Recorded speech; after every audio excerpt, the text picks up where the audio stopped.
안녕 얘들아, 잘 지내고 있지? 영상으로 보려니까 참 어색하네.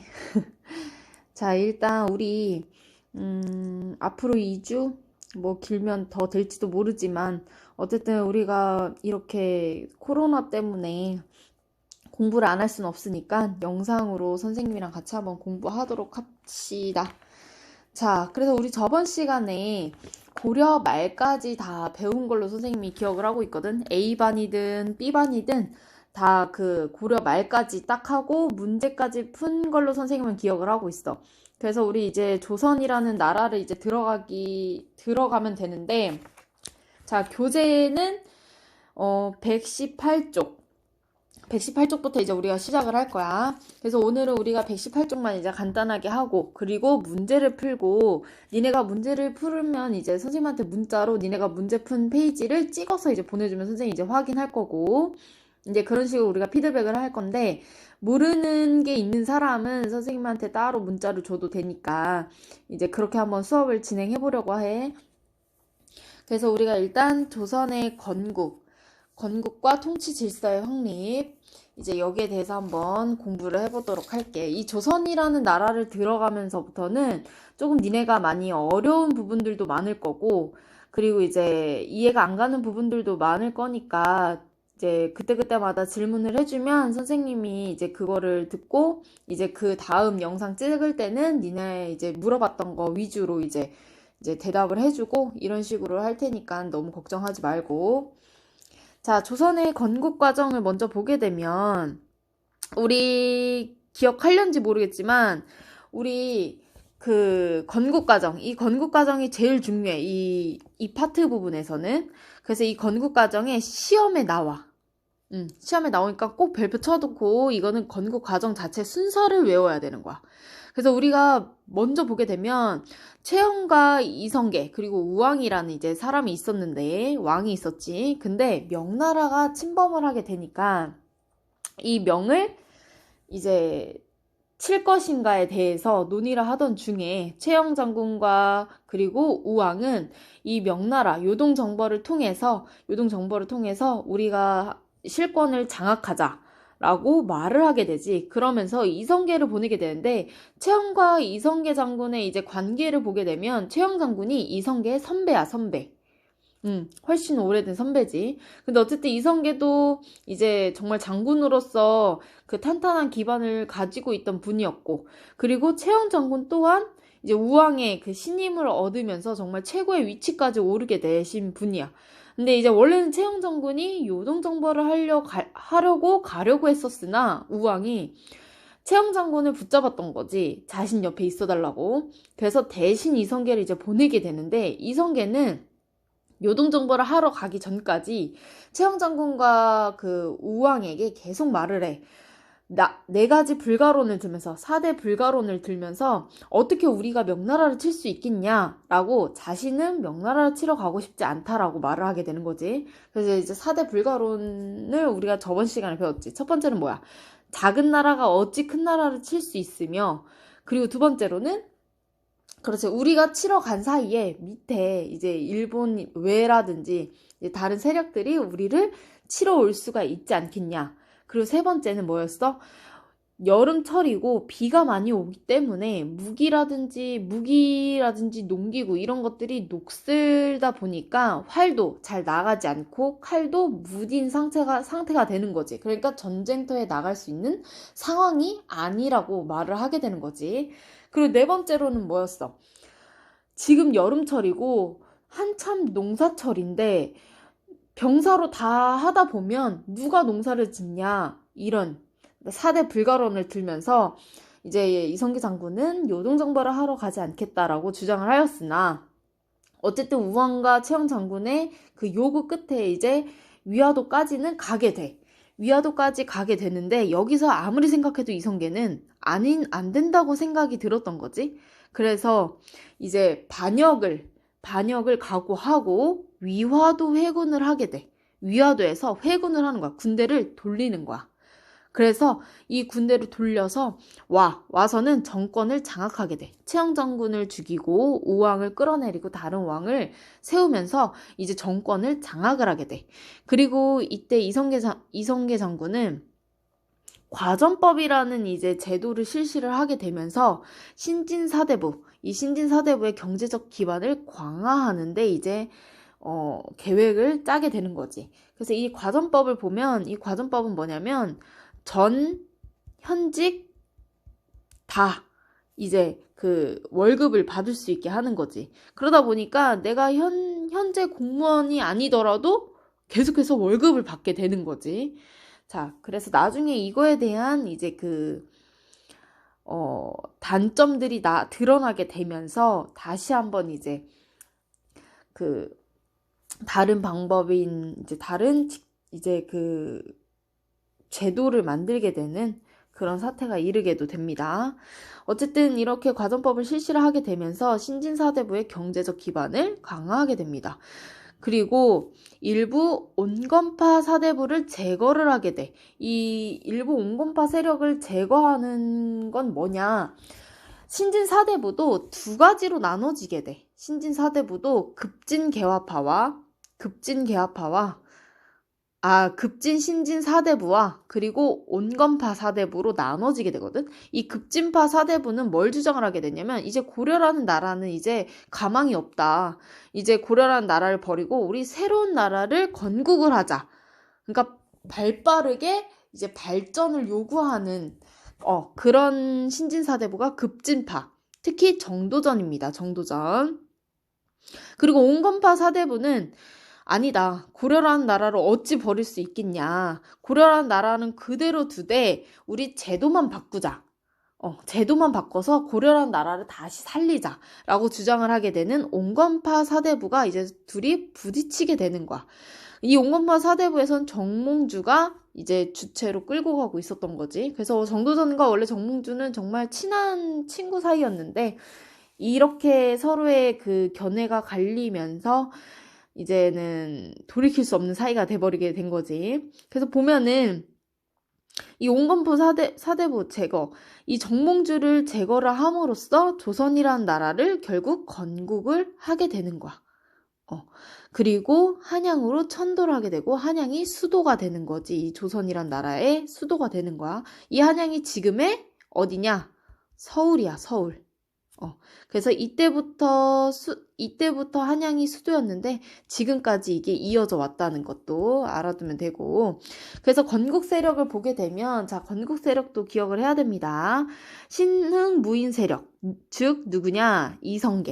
이성계 그리고 급진파 신진사대부인 정도전이 힘을 합해서 이제 건국을 하게 된 나라가 조선이라는 나라가 되는 겁니다.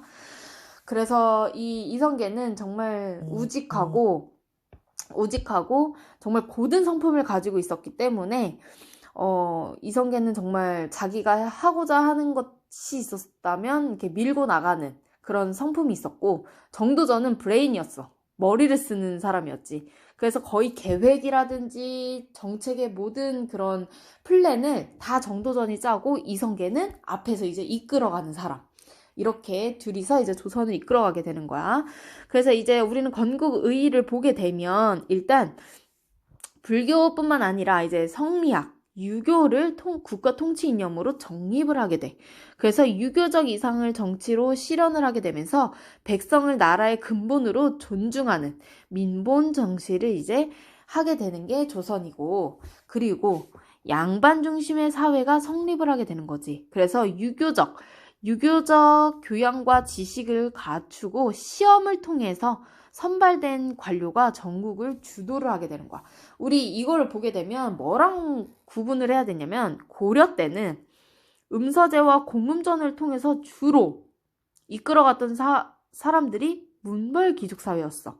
이 음서제와 공음전 기억하지? 선생님 이거 제일 중요하다는데 음서제는 뭐였어? 시험을 보지 않고 그 오품 이상의 관직을 둔 사람들의 자제들은 그냥 아버지의 그 관직을 그대로 이어받는. 그리고 공음전도 똑같아.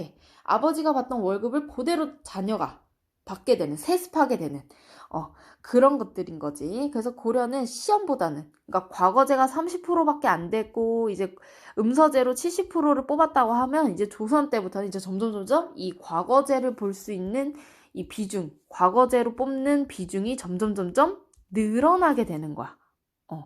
그래서 시험을 통해서 선발된 관료가 전국을 주도하게 됩니다. 자, 그래서 우리가 이제 이 국가 기틀의 확립을 보는데 왕을 보게 될 건데, 일단 먼저 태조. 이 태조는 누구냐? 이성계입니다. 이성계가 맨 처음에 조선인 나라를 세웠잖아. 그래서 조선을 건국하고, 그리고 한양으로 수도를 옮기게 되는 것까지, 그리고 나서 성리학을 토대로 문물을 정비를 하게 됩니다. 이때 누가 도와주냐? 정도전이 주도하에 이제 도와서 이제 이성계와 함께 국가의 기틀을 확립을 하게 되죠. 그리고 나서 왕위에 오르는 사람이 태종. 이 태종은 누구냐면 이방원이야. 이성계의 5번째 아들인 이방원.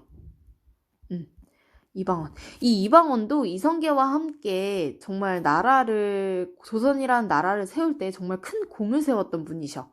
그래서 이 이방원도 이제 왕위에 오르게 되는데, 이방원은 정말 왕의 권리를 왕 중심에 왕권을 강화시키는 그런 위주의 정책을 펼치게 돼. 그래서 보면은 사병을 협파해. 사병을 협파한다는 말은 뭐냐면 양반들이 가지고 있는 자신들만의 병사들을 다 해체시켜버리는 거야. 왜냐면 사병을 가지고 있게 되면 이제 어느 양반들마다 사병을 가지고 있는 수가 다 다를 거잖아. 근데 이 사병을 많이 가지고 있는 이제 양반들 같은 경우는 왕에게 위협적인 인물이 될 수가 있기 때문에 먼저 이 사병을 협파하면서 군사권을 장악을 하게 되는 거야. 태종이. 그리고 제일 중요한 거. 자, 육조 중심의 정치 제도. 자, 이거 별표 치고.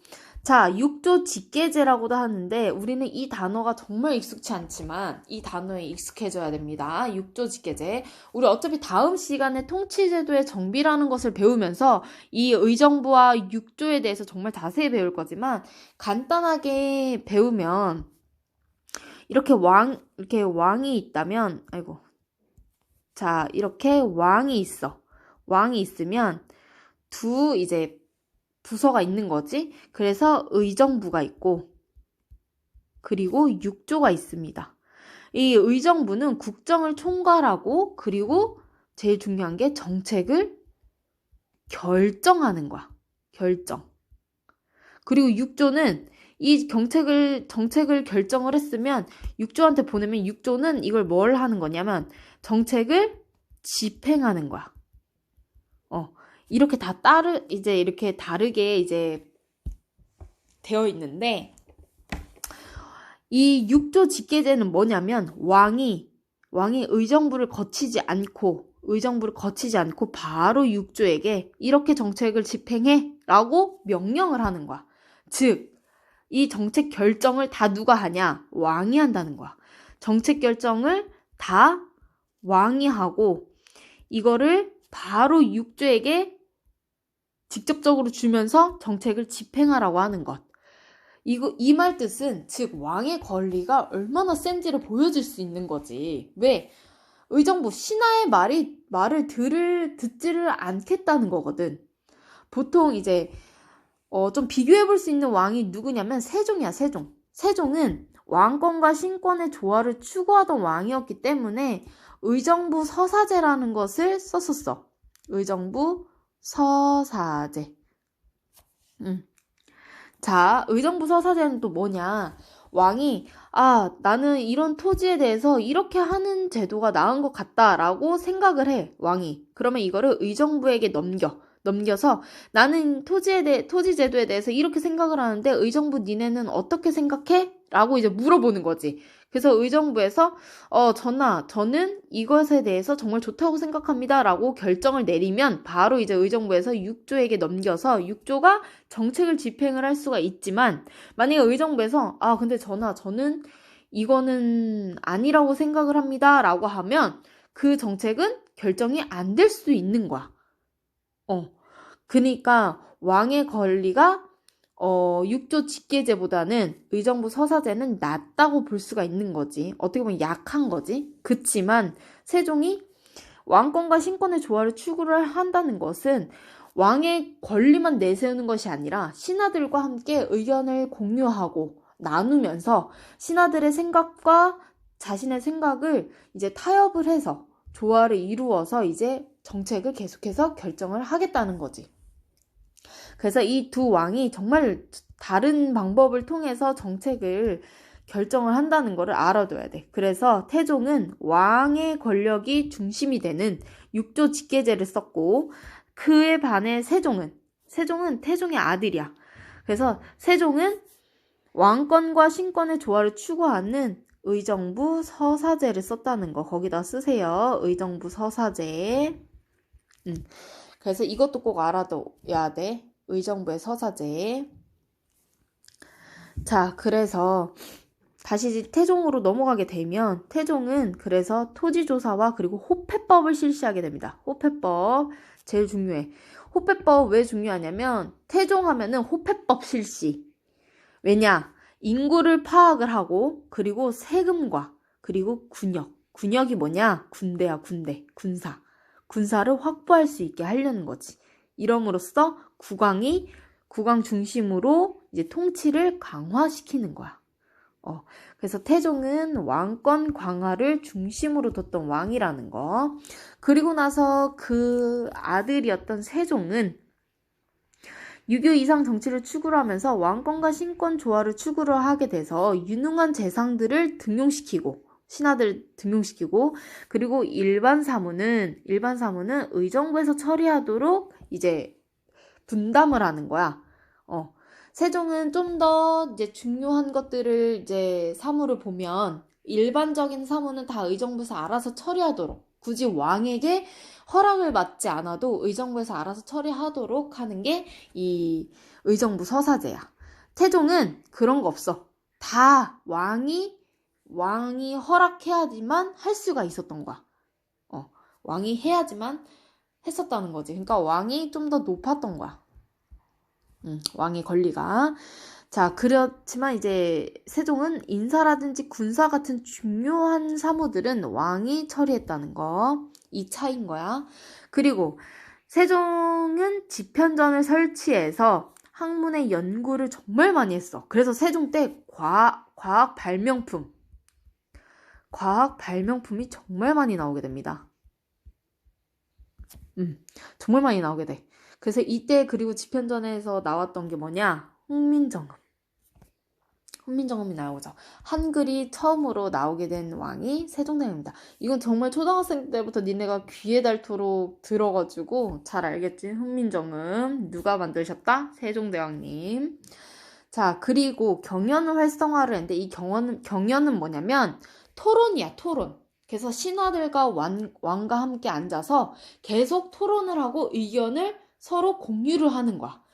그리고 백성들의 여론 또한 적극적으로 수렴을 해서 백성들이 뭐가 불편하고 뭐가 좀 더 필요한지에 대해서 왕이 계속해서 연구를 하고 신하들과 연구를 하는 거야. 계속 이 집현전에서.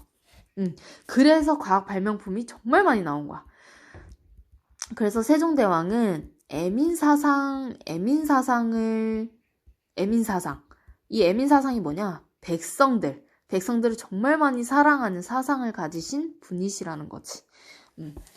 그래서 여기 보면은 전세제도 정비. 이 전세제도는 뭐냐면 토지제도를 말하는 거거든.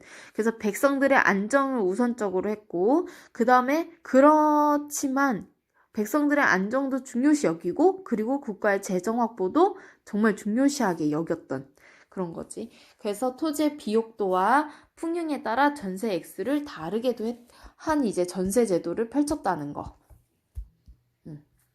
이것도 알아두면 됩니다. 자, 그리고 세조는 이 세조도 정말 유명하신 분이지. 왜? 세조의 조카였던 단종을 몰아내고 조카를 몰아내고 왕위에 앉으셨던 분이 이 세조셨어. 세조. 그래서 이 세조도 정말 태종이랑 비슷하신 분이야. 왕권을 정말 강화하셨던 분. 그래서 의정부의 권한을 축소시켜. 이 세종 때는 의정부에게 권한을 정말 많이 줬어. 일반 사무는 다 의정부에서 처리하도록 했었으니까. 근데 세조 때는 의정부의 권한을 축소시키고 집현전과 경연을 폐지시켜버렸어. 왜? 경연이 뭐였는데? 신하들의 의견을 적극적으로 수용을 하고, 그리고 백성들의 여론 또한 적극적으로 수렴을 해서 정말 그 정치 같은 것들을 결정할 때에 신하들과 백성들의 의견을 적극적으로 수용을 하는 그런 경연을 폐지했다는 것은 왕이 다 직접적으로 정치에 관여를 하고 결정을 하겠다는 그런 것들인 거지. 그래서 왕권을 강화했었고, 그리고 마찬가지로 군사제도도 정비를 하게 됩니다. 그리고 여기서 중요한 거.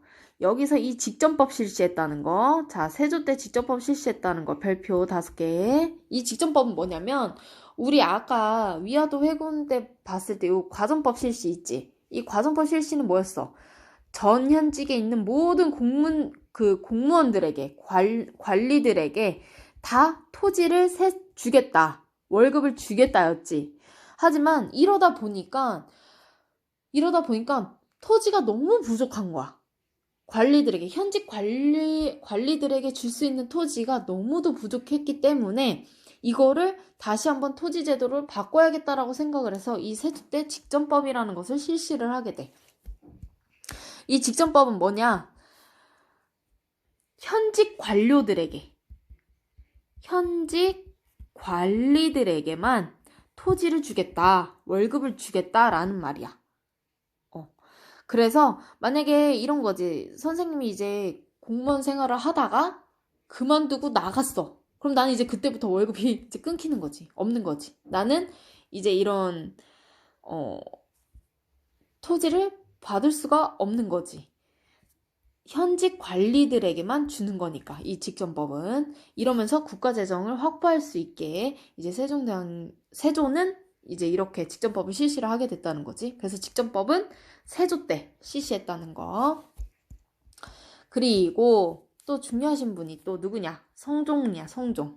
이 성종 때 알아둬야 될 거는 경국대전을 완성했다는 거. 법전이야, 법전. 조선의 최초의 법전. 뭐 그 전에 물론 다른 법전들도 있었지만 정말 그 세조 때부터 시작해서 이 세조 때부터 이 경국대전 옆에다가 쓰세요. 세조 때 시작하였고 성종 때 완성했다는 거. 그래서 성종 때 완성했기 때문에 경국대전은 이제 성종의 업적이 올라갔지. 그래서 이 경국대전, 그러니까 조선 이래의 법전을 집대성한 거, 다시 새로 만든 거지. 그래서 이 경국대전을 완성했지. 그래서 유교 중심의 통치 질서를 확립하는데 이제 그 큰 기여를 하게 되고, 그리고 홍문관을 설치하고 경연을 다시 부활해서 다시 한번 세종과 같은 이제 신하들이랑 함께 이제 조율을 하면서 조화를 이루면서 이제 그렇게 정치를 이제 밟아가셨던 분이 이제 이 성종이신 거죠. 자, 이렇게까지 해서 우리가 태조, 태종, 세종, 그리고 세조, 성종 이렇게 5분의 5분의 왕을 보았습니다. 5분의 왕을 보았습니다. 그래서 중요하신 분들 다시 한번 체크하면, 태조는 조선을 건국하고 한양을 천도하신 분, 그리고 태종은 호패법을 실시하고 육조 직계제를 마련하셨던 분, 세종은 정말 많죠. 왕권과 신권의 조화를 추구하면서 의정부 서사제를 만드셨고, 그리고 집현전을 설치해서 여기서 흥민정음이 창제되었고, 그리고 경연을 활성화하면서 그 신하와의 그리고 백성들을 위해서 많은 기여를 하셨던 분, 그리고 세조는 왕권 강화가 목적이었기 때문에 집현전과 경연을 다 폐지했고, 그리고 군사제도를 다시 정비하고, 그리고 직전법을 실시하셨던 분. 그리고 성종은 경국대전을 완성해서 법전을 완성하신 분, 그리고 이제 경련을 다시 부활해서 신하와의 조화를 다시 한번 추구하는 왕이 등장했던 그런 성종입니다. 자, 이렇게 하고 우리 조선 전기의 대외 관계에 대해서 배울 겁니다. 자, 이 조선 전기 대외 관계. 자, 이 조선 전기의 대외 관계. 일단 뭘 알아둬야 되냐면 4대 교린이라는 단어를 알아야 합니다. 이 4대 교린 뭐냐? 명과는 4대하고 교린, 여진과 일본과는 교린 정책을 펼쳤다는 거야. 이 교린 정책이 뭐냐? 당근과 채찍을 골고루 주면서 회유 정책을 펼쳤다는 거죠. 4대 관계는 우리가 신하로서 이제 받들어 모시는 그런 관계를 말하는 게 됩니다. 그래서 명때 태종 이후로 4대 외교를 하면서 경제적과 문화적 신리를 추구하게 되면서 점점 우리도 발전하게 되는 그렇게 되고, 자, 이 여진과 일본은 강경책, 채찍과 회유책, 당근을 병행하면서 정말 이렇게 대외관계를 만들었습니다. 자, 그래서 여진부터 보게 되면, 자, 여진에게 이제 강경책, 채찍, 자, 세종 때, 이거 중요하니까 별표. 세종 때 사군 육진을 설치를 해서 이 사군의 압록강 유역이거든. 이 압록강 유역 주변에 최윤덕을 파견을 한 거야. 최윤덕을 파견하고 그리고 일부 주민들을 이주해서 살게 하면서 여진이 좀 이렇게 침범하지 못하도록 좀 방어 체제를 했던 거지. 그리고 이 육진은 두만강 유역이거든. 두만강 유역. 그래서 여기에는 이제 김종서를 파견을 해서 이제 도맡아서 했던 거지. 그래서 그 지도랑 우리가 함께 보게 되면 여기야, 여기. 사군, 육진. 그래서 이 사군에는 누구를 보내고, 그렇지, 최윤덕 장군을 보내시고, 장군 이름도 알아야 돼. 그리고 위치도 알면 좋아. 사군이라는 이유가 여기 봐봐. 4개의 네 개의 지역을 만들었고, 그리고 여기는 6군데. 그래서 이 육진에는 누구를 보내고, 그렇지, 김종서 장군을 보내셔서 관리를 했던 거야. 그래서 장군 이름도 알아야 됩니다. 위치도 알아야 되고. 자, 그래서 그거 별표 쳐놓고 기억해두고. 자, 회유책으로는 뭐 조선에 협력하거나 기순하는 자는 돌아오거나 그냥 정말 순종적으로 이렇게 오는 사람들, 그런 사람들에게는 관직이나 토지를 지급을 하면서 이렇게 살살살살 달랬던 거지. 그리고 무역소를 설치를 해서 이제 제한된 무역 같은 것들을 허용해서 이제 좋게 잘 지내보자 이렇게 했던 거. 그리고 일본도 마찬가지야. 강경책으로는 쓰시마 섬을 토벌했던 거야. 이 쓰시마 섬이 지금의 어느 섬이냐면 대마도야, 대마도. 지금은 일본 땅이지만 이때 당시까지만 해도 우리나라 땅이었는데, 어쨌든 이 대마도, 일본의 땅이었던 이 쓰시마 섬을 토벌을 하면서 왜구들을 소탕하면서 강경책을 썼던 거고, 회유책으로는 똑같아. 여진과 조선에 협력하거나 또는 기순한 자에게는 관직과 토지를 지급을 하고, 그리고 요거 기억해둬야 돼요. 삼포 개항했다는 거. 개항했다는 것은 항구를 열어서 무역을 활발하게 했다는 거야. 그래서 그렇지만 제한적인 교류적으로 허용을 했다는 거야. 그래서 삼포, 이거 제포, 연포, 부산포, 이거 기억해둬야 됩니다. 밑줄 치고. 그래서 이거 위치를 한번 보러 가면, 자, 위치를 보게 되면 여기입니다. 연포, 제포, 부산포. 그래서 활발하게 이제 교류를 하고 있는 게 보이죠? 그리고 여기가 대마도. 그래서 시드시마 섬을 토벌을 하고 이렇게 했다는 거. 자, 그리고 기타로는 뭐 류큐, 일본 지역이죠. 류큐, 그리고 자와 시암 등의 교류를 하면서 뭐 토산품을 보냈다. 이거는 그냥 한 번씩 읽어보면 좋고.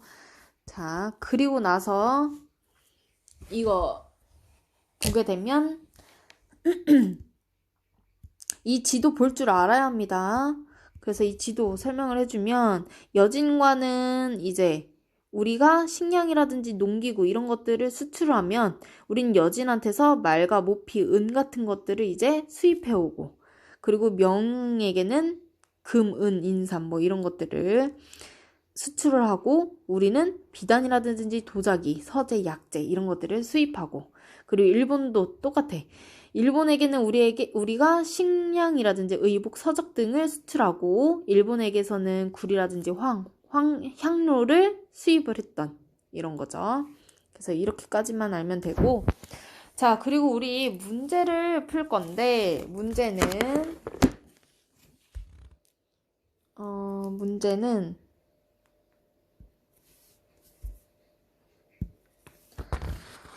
자 문제 120페이지에서 1번에서 3번까지 풀고 그리고 페이지 121페이지에서 1번부터 몇 번까지? 10번까지 13문제밖에 안 되네. 13문제. 이 13문제 15분 동안 풀고 선생님한테 이제 보내면 됩니다. 그래서 보내서 선생님이랑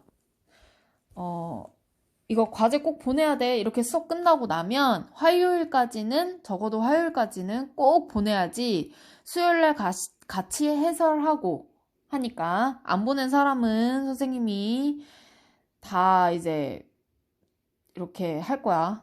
그니까 자 그래서 여기까지 수업은 일단 끝나고 이렇게 끝이 아니라 15분 동안 문제 다 풀어야 됩니다. 그리고 바로 선생님한테 문자로 니네가 푼 부분을 찍어서 보내면 돼. 그래서 여기까지 수업 끝. 자, 오늘도 듣느냐고 수고 많았습니다.